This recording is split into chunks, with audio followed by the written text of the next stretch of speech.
একতরফাভাবে ভারত বাংলাদেশের ট্রানজিট সুবিধা বাতিলের পর প্রথমবারের মতো কার্গো ফ্লাইট চালু হচ্ছে।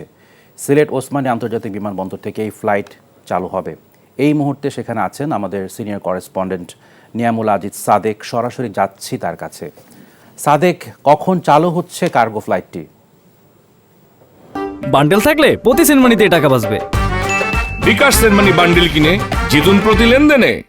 বাবু, একটু আগে গ্যালিস্টার এভিয়েশনের যে চার্টার্ড বিমানটি সেটি এসে পৌঁছেছে। এটি হচ্ছে 60 টনের প্রথম যে চালানটি সেটি নিয়ে রওনা দিবে 7:30টার কিছুক্ষণ আগে। এবং আমরা জানি যে প্রথম যে রীতি অনুযায়ী এটি একটি ওয়াটার স্যালুটের মাধ্যমে এর যাত্রা শুরু করবে, যেটি স্পেনের উদ্দেশ্যে রওনা দিবে।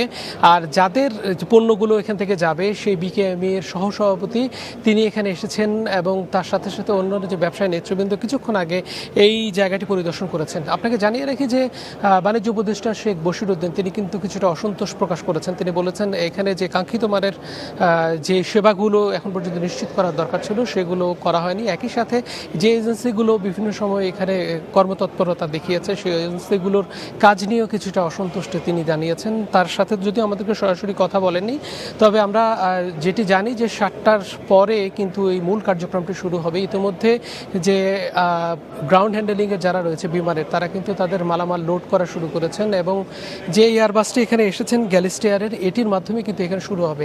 কিছুক্ষণ আগে আমরা কথা বলেছি বিমান এভিয়েশনের যে চেয়ারম্যানের সাথে, তিনি বলেছেন আগামীতে সক্ষমতা আরও বাড়ানো হবে। ঢাকার তৃতীয় টার্মিনাল একই সাথে শাহ আমানত বিমানবন্দর চট্টগ্রামও এই ধরনের সক্ষমতা আরও বেশি বৃদ্ধি পাবে, যার ফলে রপ্তানি অনেক বেশি সহজ হবে।